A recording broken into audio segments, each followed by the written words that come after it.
Hello बच्चा party. हमने chapter समझ लिया था पार्ट 1 में। अब हमें करने हैं इसके question answer.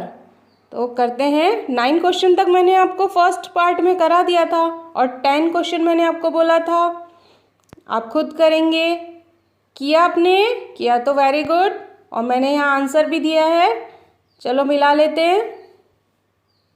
Find out similarities and difference between Pateti and Bihu festivals.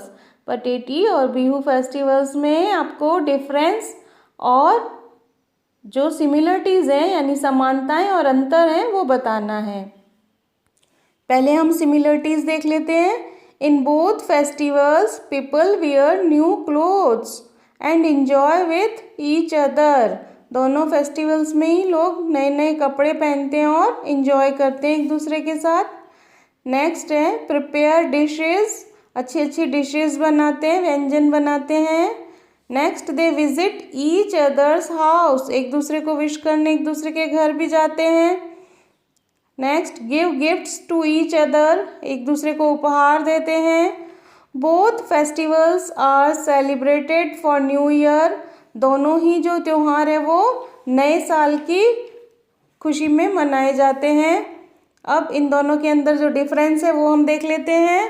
Parsis worship fire and Assamese worship tulsi. जो पारसी हैं वो अग्नि की पूजा करते हैं और जो असमी लोग हैं वो तुलसी की पूजा करते हैं। अब जो फेस्टिवल नेम है दोनों के उसको देख लेते हैं। जो फेस्टिवल नेम इज़ नवरोज़। जो पारसीज फेस्टिवल नेम है उसका नाम है नवरोज़ और पटेटी। एंड जो Assamese festival name is Bihu. Next है Parsees celebrate only for new year but Assamese celebrated for new year and spring season. वो बसंत के आगमन और न्यू वर्ष दोनों के लिए असमीज मनाते हैं और जो पारसीज हैं वो इसको न्यू ईयर के तौर पे ही मनाते हैं, एक दूसरे को साल मुबारक विश करते हैं। Number 4 Assamese play games dance sing and enjoy themselves but not Parsis. जो पारसीज हैं वो इस तरह से सारे गेम्स जो असमीज में होते हैं अलग अलग वो गेम्स खेलते हैं, डांस करते हैं, वो सब इनके यहाँ नहीं होता है। Now next activity 2 facts 1 fiction. 2 तथ्य एक कल्पना। एक तो होता है तथ्य जो फैक्ट बात है और एक होता है फिक्शन जो आपने देख करा नहीं है वैसा बट आपने उसके बारे में सोचा है। इस एक्टिविटी में क्या करना है, जो आपके टीचर हैं वो आपके क्लास के जो बच्चे हैं उनको 4-4 के ग्रुप्स में डिवाइड कर देंगे, है ना। और फिर 4-4 के ग्रुप्स में हर एक ग्रुप अपनी अपनी हिसाब से इस गेम को खेलेगा। एक तरह से गेम ही है ये एक्टिविटी। तो आप ध्यान से देखें। इसमें स्टेप 1 में जो ग्रुप के मेंबर्स हैं वो अपने बारे में 2-2 पॉइंट सोचेंगे, इमेजिन करेंगे, जिसमें से एक तो होगा फैक्ट और एक होगा फिक्शन। जैसे हम अपने खुद के फेस्टिवल के बारे में यदि सोचते हैं, जो हम करते हैं वैसा का वैसा सोचते हैं, तो वो तो हुआ आपका फैक्ट क्योंकि हम वैसा करते हैं। और यदि हम किसी और के फेस्टिवल के बारे में सोचते हैं कि वो लोग ऐसा करते होंगे अपने फेस्टिवल में ये वो, तो जो भी आपने उनके लिए इमेजिन किया है, सोचा है, वो हो गया आपका फिक्शन। स्टेप 2 में स्टूडेंट्स को अपने अपने सेंटेंस जो कि उन्होंने सोचे हैं अब वो बताने हैं। 1 बाय 1 एक एक ग्रुप बताएगा, मगर ये नहीं बताएगा कि क्या तो उसमें फैक्ट है और कौन सी बात फिक्शन है। जैसे फॉर एग्जांपल मैं केरल से आया हूँ और मैं उत्तरायण पर पतंग उड़ाता हूँ और इस दिन हम कई तरह की डिश बनाते हैं। स्टेप 3 में ग्रुप के मेंबर्स अलग अलग टाइप से क्वेश्चन पूछेंगे। जैसे वो पूछेंगे कि केरल किस जगह पे है और इसका मेन फेस्टिवल कौन सा है, तो उस दिन क्या वो पतंग उड़ाते हैं।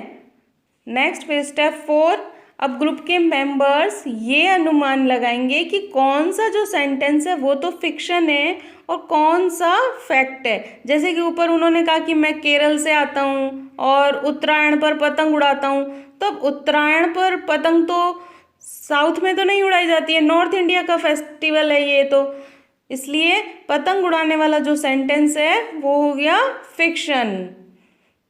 स्टेप 5, ग्रुप मेंबर्स इस तरह से इंटरेस्टिंग बातें करेंगे और एक दूसरे के साथ में शेयर करेंगे। सभी ग्रुप अपने अपने सेंटेंस बताएंगे और फिर अदर ग्रुप उनसे एक दूसरे से फिर क्रॉस में क्वेश्चन पूछेंगे कि क्या ऐसा होता है, ऐसा होता है। तो वो इस बात को पकड़ेंगे कि नहीं, ये बात आपकी फैक्ट है और ये बात आपकी फिक्शन है। एक्टिविटी 4, मेन चैप्टर में जो variety of dishes word use हुआ है, जो हमने चैप्टर में पढ़ा कि वैरायटी ऑफ डिशेस बनती है हमारे फेस्टिवल्स पे, तो वैरायटी ऑफ डिशेस मतलब डिश का पूरा एक ग्रुप आपके सामने आ गया। तो ये वर्ड जो होते हैं वो होते हैं कलेक्टिव नाउन। तो अब यहाँ नीचे जो हमको एक्टिविटी दी है उसमें हमको कलेक्टिव नाउन से रिलेटेड सारे एग्जाम्पल दिए हैं, इसको हम करेंगे और समझेंगे। हेल्पिंग बॉक्स आपके सामने है, इसमें जो वर्ड्स दिए हैं उन्हीं को आपको नीचे लिखना है। फर्स्ट जो है वो है वर्ड्स रिलेटेड टू पीपल, लोगों से रिलेटेड जो ग्रुप्स बनाएंगे हम, कलेक्टिव नाउन बनाएंगे, वो होगा words related to people. First आपके लिए किया हुआ है अ क्लास ऑफ स्टूडेंट्स। अब स्टूडेंट्स जो एक ही क्लास के बच्चे हैं, एक ही सब्जेक्ट पढ़ते हैं, एक ही स्टैंडर्ड के हैं, तो उन सब के लिए हमने एक वर्ड लगा दिया क्लास। तो ग्रुप ऑफ स्टूडेंट्स हो गया, दैट इज क्लास। एक ग्रुप ऑफ स्टूडेंट्स में भी एक ही स्कूल में एक ही सब्जेक्ट को और एक ही एज ग्रुप के जो बच्चे हैं उस रूम में बैठते हैं, दैट इज क्लास। अब क्लास में, अब क्लास 4th के जितने भी बच्चे हैं तो हम उनको क्लास 4th स्टूडेंट्स बोलेंगे ना, ऐसे ही। Now a choir of singers, जो सिंगर्स का ग्रुप होता है उसको क्या बोलते हैं, कॉर। और जो सेलर्स का ग्रुप होता है उसको बोलते हैं crew, a crew of sailors. A band of musicians, musicians का जो ग्रुप है उसे बोलेंगे band. A gang of thieves, चोरों का जो ग्रुप है वो हुआ gang. A regiment of soldiers, जो सैनिकों की टुकड़ी होती है उसे बोलते हैं regiment. A flock of tourist, जो टूरिस्ट होते हैं, घूमने आते हैं बाहर से पर्यटक, उनके ग्रुप को हम बोलेंगे flock. A tribe of natives, natives का मतलब होता है एक ही प्रजाति के लोग जो एक ही एरिया में रहते हैं। ट्राइब मतलब प्रजाति होती है एक तरह से। A tribe of natives. अब एनिमल्स के लिए हम देखें वर्ड यूज्ड फॉर एनिमल्स, तो a catch of fish, a flock of birds, a flock of sheep. तो फ्लॉक वर्ड अपन ने देखा ना, अभी हमने टूरिस्ट के लिए भी फ्लॉक यूज किया है। फिश के लिए एक और वर्ड हॉल भी यूज होता है, तो हमको 2 एग्जाम्पल यहाँ दिए हैं, a haul of fish, a herd of deer, a herd of cattle, a herd of elephants, goats, buffaloes, इन सब के लिए herd वर्ड यूज होगा। इनका ग्रुप होगा तो हम बोलेंगे a herd of goats, a herd of buffaloes। a litter of puppies, a litter of kitten, a litter of cubs, जो छोटे छोटे डॉग के बच्चे, बिल्ली के बच्चे या शेर के बच्चे होंगे छोटे, उनके लिए हम लिटर वर्ड यूज करेंगे ग्रुप के लिए। A swarm of bees, a swarm of ants, a swarm of rats, a swarm of flies। तो जो bees है, ants है, rats है या flies है, इनमें से किसी का भी ग्रुप हुआ तो हम swarm वर्ड यूज करेंगे। A team of horses, a team of ducks, a team of oxen, इनके लिए हम टीम वर्ड यूज करेंगे। अ कैनल ऑफ डॉग्स, डॉग्स का जो ग्रुप आपको दिखेगा तो आप कैनल वर्ड यूज करेंगे। वर्ड्स यूज्ड फॉर थिंग्स, अब चीजों के लिए जो ग्रुप यूज होगा वो क्या है, अ गैलेक्सी ऑफ स्टार्स, स्टार्स का जो ग्रुप हम आसमान में देखते हैं तो उसके लिए हम गैलेक्सी वर्ड यूज करते हैं। Would, a stack of would, a fleet of shapes, जो जहाज होते हैं, बहुत सारे जहाज होंगे तो हम fleet. And a album of stamps, stamps बहुत सारे हमने इकट्ठे किए हैं और उसको एक कॉपी में चिपकाया तो वो एल्बम हो गया। वो एल्बम आपका ऑटोग्राफ का हो सकता है, फोटोग्राफ का हो सकता है, स्टैम्प्स का हो सकता है। A pack of cards, cards का जो पैकेट होगा तो हम उसके बोलेंगे a pack of cards.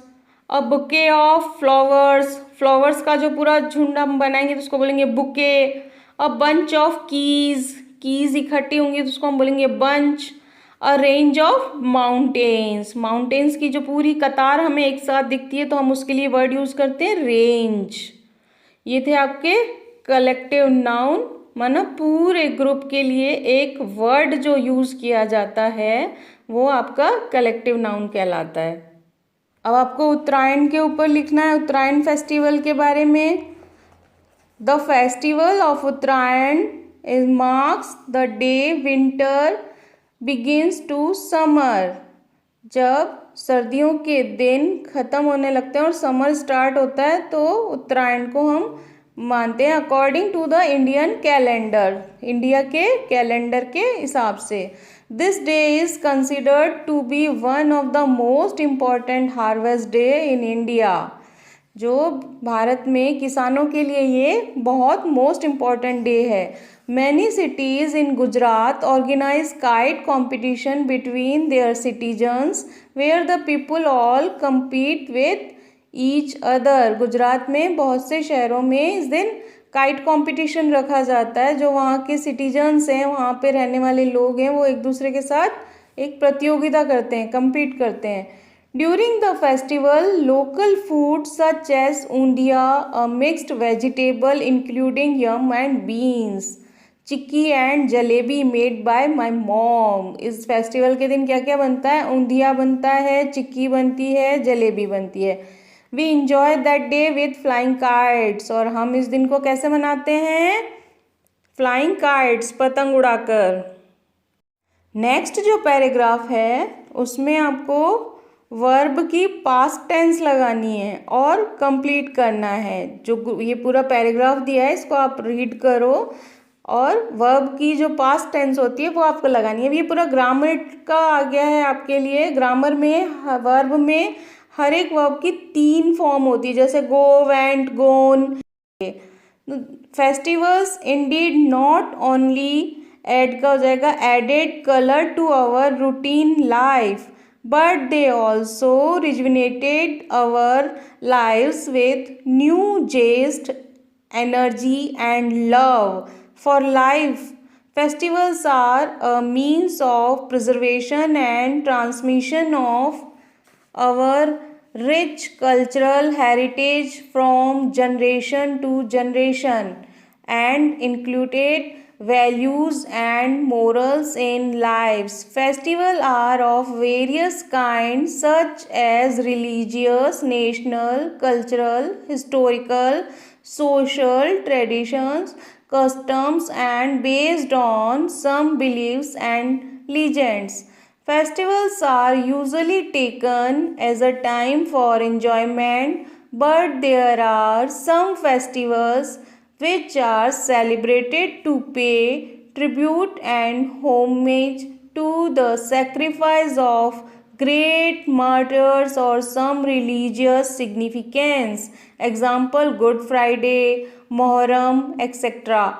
In India has great diversity, being multilingual and multi-religious nation. Different festivals are celebrated in different regions and parts of the country and each has its own importance. यहाँ जो खाली स्थान थे वहाँ हमने verb की past tense लगा दी है। अब आप लोग वर्ब की जो टेंस होती है उसको गूगल पे सर्च करें और उसकी जो तीनों प्रेजेंट, पास्ट, फ्यूचर जो भी फॉर्म होती है उन तीनों को निकालें और लर्न करके रखें। नेक्स्ट एक्टिविटी में आपको ये बताना है कि ये जो लेटर राइटिंग अभी हमने पढ़ा ना, इसमें 2 टाइप के लेटर, 2 फ्रेंड्स ने एक दूसरे को लेटर लिखे, तो उसमें स्टेप बाय स्टेप क्या आता है। फर्स्ट नंबर पे लेटर में क्या होता है, सेकंड नंबर पे क्या होता है। फर्स्ट नंबर पे द हेडिंग होती है। तो हेडिंग वाला पोर्शन कहाँ पे था हमारे लेटर में? बुक में हेडिंग वाला आपका जो पोर्शन है वो है 2.1 और 2.2 नंबर पे। उसमें देखो पॉइंट्स दे रखे हैं ना, 2.1 और 2.2 आपका है हेडिंग। नेक्स्ट है लेटर का ग्रीटिंग सैल्यूशन, मतलब एक दूसरे के लिए जो खुशी होती है जाहिर करते हैं एक दूसरे से, वो आपका आ रहा है नंबर 2.3। जो 2.3 पॉइंट है वहाँ आपका ग्रीटिंग वाला पार्ट है। द बॉडी और मेन टेक्स्ट, जो मेन टेक्स्ट है लेटर का वो आपका है 2.4 एंड 2.5। कंक्लूजन, जो लेटर का कंप्लीट कंक्लूजन कहाँ पे आ रहा है, पॉइंट है आपका 2.6 और 2.7 पे। द सिग्नेचर लाइन, जो आपकी सिग्नेचर लाइन लास्ट में है वो है 2.8। नंबर 6 पे पूछ रहा है पोस्ट स्क्रिप्ट। तो पोस्ट स्क्रिप्ट जो होती है वो पूरा लेटर कंप्लीट होने के बाद में लिखी जाती है, वो इसमें नहीं है, not given.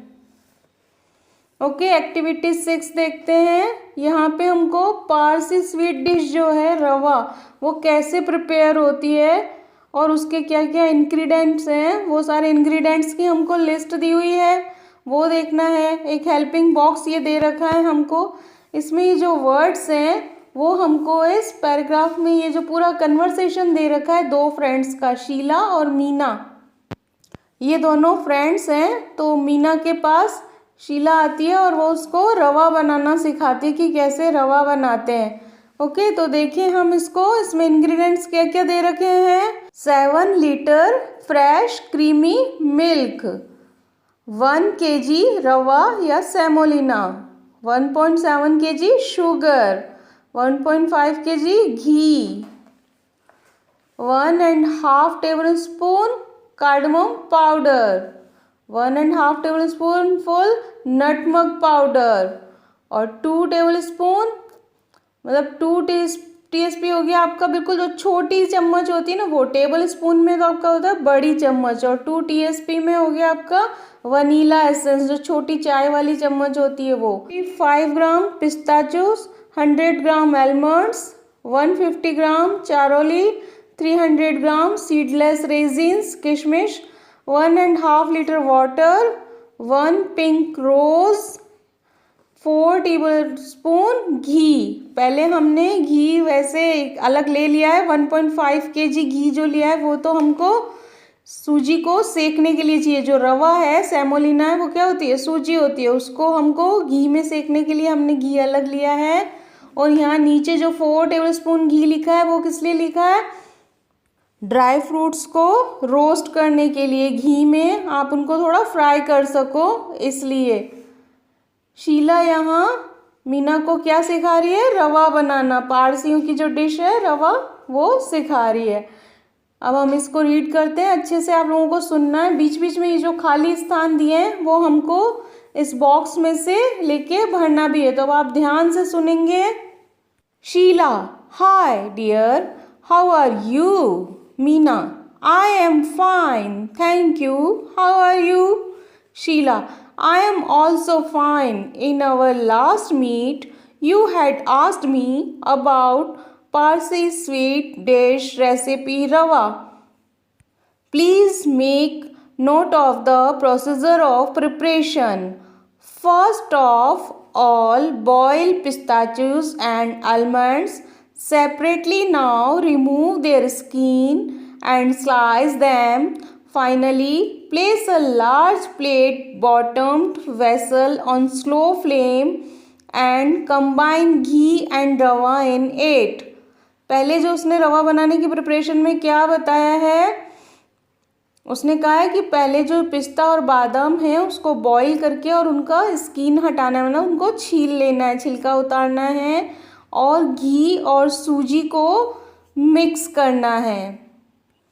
Meena, wait a minute, can we make use of any edible oil instead of ghee? क्या हम घी की जगह कोई ऑयल, तेल का यूज़ कर सकते हैं? Sheela, no, as you get its wonderful aroma through the use of ghee only.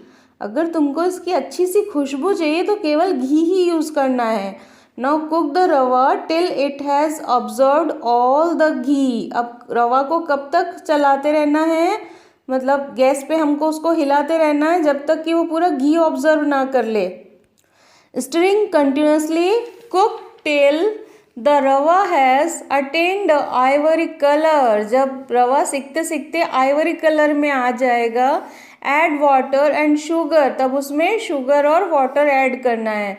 Still continuously, फिर वो उसको हिलाते रहना है। Till the sugar is dissolve and the mixture turns thick, जब उसमें शक्कर पूरी तरह से डिजॉल्व हो जाए और जो मिक्सचर है वो थिक हो जाए, गाढ़ा हो जाए। pour milk while stirring consistently and cook till the mixture absorbs the entire milk। उसके बाद उसमें जब हमने पूरा अच्छे से हिलाते रहे और वो मिक्सचर में सब कुछ ऑब्जॉर्व हो गया, उसके बाद हम उसमें दूध डालेंगे। Increase the flame to high and cook for another 15 to 20 minutes till you get a thick liquid solution। अब गैस को आपको हाई फ्लेम पे कर देनी है, यानी तेज करना है 15 से 20 मिनट तक, जब तक कि उसमें जो मिल्क है वो पूरा ऑब्जर्व होके वो वापस एकदम थिक हो जाए सॉल्यूशन आपका। ऐड नटमग एंड कार्डमम पाउडर, जो आपका जायफल का पाउडर, नटमग क्या होता है जायफल, और कार्डमम इलायची पाउडर, वो उसमें आपको डालना है। Mix well ensuring that the रवा डज नॉट बर्न और फॉर्म ग्रैन्यूल्स, और जो रवा है वो जल ना जाए, इसलिए उसको कंटिन्यू आपको चलाते रहना है और एकदम वो दानेदार बन जाए। And the preparation turns thick and sticky, remove the vessels from the fire. जब आपकी प्रिपरेशन कंप्लीट हो गई तो आपका जो पॉट है वो आप अपना वेसल उतार सकते हैं, आग से नीचे उतार लीजिए उसको। Stir at vanilla essence and pour the liquid into glass dishes और silver servers.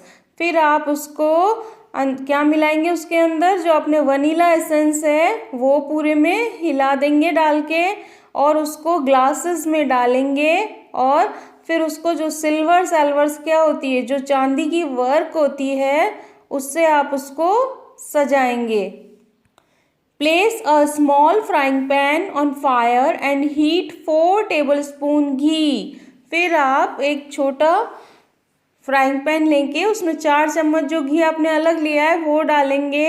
Add charoli pistachios and almonds, fry them lightly, add the raisins and toss them. फिर उसमें आपने ये जो ड्राई फ्रूट लिए थे, चिरौंजी, पिस्ता, बादाम, और फिर ये जो रेजिन्स है, किशमिश है, वो डाल के और उनको टॉस करेंगे। When the resins start puffing up, जब आपकी रेजिन्स उसमें फूलने लगेंगी, पफ होने लगेंगी, remove the frying pan from the fire. फिर आप अपना जो फ्राइंग पैन है उसको आग से हटा लेंगे। Sprinkle the fried nuts on the रवा। फिर जो आपका रवा आपने बनाया उसके ऊपर वो जो नट्स हैं उसको स्प्रिंकल करेंगे, ऊपर से थोड़ा थोड़ा डालेंगे। Along with pink rose petals, साथ में गुलाब की पत्तियाँ। Now the dish is ready to eat. अब आपकी जो ये डिश है वो खाने के लिए तैयार है। आपने उसको पूरा डेकोरेट किससे किया है, जो आपके फ्राइड नट्स हैं और गुलाब की पत्तियों से आपने उसको सजाया है, और पहले आपने उस पर चांदी का वर्क लगाया है। Meena, thank you very much for providing such a new recipe. I will try it out today, bye. वो बोलती हूँ बहुत बहुत धन्यवाद जो तुमने मुझे ये रेसिपी सिखाई, मैं आज इसको ट्राई करूँगी, bye. Sheela, bye, take care. Now activity 7, ये आपकी यहाँ पे पोएम है। Read the following poem and enjoy its simplicity. इसको आपको रीड करना है। Christmas comes, Christmas comes with children singing. Christmas comes with sleigh bells ringing. Christmas comes with frosty nights. Christmas comes with snowball fights. Christmas comes with Santa Claus. Christmas comes with snowy flowers. Christmas comes with robins and reindeer. Christmas comes with a hearty cheer. Christmas comes with frankincense and myrrh. Christmas comes with Jesus' birth. Christmas comes with angels from afar. Christmas comes with a wondrous star. Christmas comes now at last. Christmas comes like in the past. Christmas comes after such a long wait. Christmas comes and it will be great. By Amit Darnbrook. Keywords में देखते हैं। First आपका है slay, क्या होता है ये? A light vehicle, horse drawn, used ESP over snow और आइस, बर्फ पे चलने वाली बिना पहिए की गाड़ी। फ्रॉस्टी, कवर्ड विथ फ्रॉस्ट और आइस, बर्फ से ढका हुआ। Frankincense has a sweet warm balsamic aroma, एक लोबान होता है जिसको ऐसे गर्म उस पर धूप करते हैं, उसको डालते हैं तो उसकी एक एरोमा आती है, खुशबू आती है मीठी सी। मोर एन एरोमेटिक गम रेजिन, एक सुगंधित गोंद। वंडरस, वंडरफुल और मार्वलस, एक शानदार, अद्भुत। Now activity 8, find out the rhyming words from the poem. Poem में जो मिलते जुलते राइमिंग वर्ड है उनको हमको साथ में जोड़ना है। वन तो आपको एग्जाम्पल किया हुआ है, लास्ट और पास्ट। ऐसे ही रिंगिंग है तो सिंगिंग जुड़ जाएगा, है ना। नाइट्स है तो fights, cheer, reindeer, after, star, past, last, wait, great. Activity 9, इसमें आपको ईमेल करना है। किस पे करना है? आपके स्कूल में कौन सा नेशनल या इंटरनेशनल डे सेलिब्रेट हुआ, उसकी जानकारी आपको अपने फ्रेंड को लिख कर देनी है ईमेल के बाद थ्रू, है ना। नेशनल या इंटरनेशनल इम्पोर्टेंस का कौन सा दिन आपको सबसे ज़्यादा पसंद है और क्यों? अपनी नोटबुक में आपको ये लिखना है और अपने फ्रेंड को शेयर करना है। क्लू आपको नीचे दिया है, इनको ध्यान में रख के आपको ईमेल करना है। अगर आप इन टॉपिक्स पे कर रहे हैं तो इन पे करना है आपको। और आपको एग्जाम्पल एक बता रही हूँ कि ईमेल कैसे लिखते हैं, है ना। ये आपके इस टॉपिक से रिलेटेड नहीं है, स्कूल के टॉपिक से रिलेटेड नहीं है, ये फॉर एग्जाम्पल है कि आपको ईमेल का पैटर्न कैसे बनाना है। तो अब आप इसको खुद देख के और बनाएंगे। एक्टिविटी 10 में आपको कैलेंडर में देखना है, पूरे साल के जो फेस्टिवल्स होते हैं उनकी आपको लिस्ट बनानी है ना। और जैसे ये टॉपिक दिए हुए हैं, day of celebration, significance, why it's celebrate, इस तरह से उसका पूरा रीज़न आपको बताना है। जैसे फॉर एग्जांपल